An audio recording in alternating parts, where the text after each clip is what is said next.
साम्राज्य, सामान्यांचा असामान्य आवाज।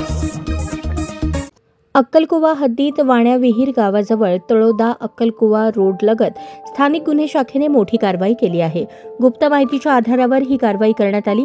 यात एकूण 10,62,000 रुपये किमतीचा मुद्देमाल जप्त करण्यात आला। शहादा येथून खापरकडे एक मालवाहू ॲपेरिक्षा वाहनामध्ये विदेशी दारूची अवैध वाहतूक होणार आहे अशी खात्रीशीर माहिती होती। या माहितीच्या आधारे पोलीस अधीक्षक श्रवण दत्त यांच्या मार्गदर्शनाखाली पोलीस निरीक्षक हेमंत पाटील यांनी स्थानिक गुन्हे शाखेच्या पथकास कारवाई करण्याचे आदेश दिले।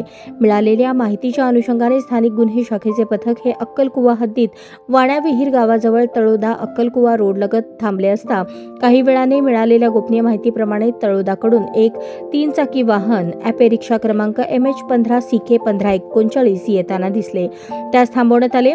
सदर वाहनाची तपासणी केली असता त्यामध्ये खाकी रंगाचे खोके दिसून आले, ज्यात अवैध मद्याच्या बाटल्या आढळून आल्या। याबाबत चालक अमर फुलसिंग वळवी वय 40 राहणार आंबलीफळी यास मालाची परवानगी आहे का याबाबत विचारणा केली असता त्याने कुठल्याही प्रकारची परवानगी नसल्याबाबत कळवले। सदरचा माल हा विकी रवींद्र शिंदे राहणार खापर तालुका अक्कलकुवा यास विक्री करण्यासाठी गाडी मालकाच्या सांगण्यावरून घेऊन जात असल्याचे त्याने सांगितले।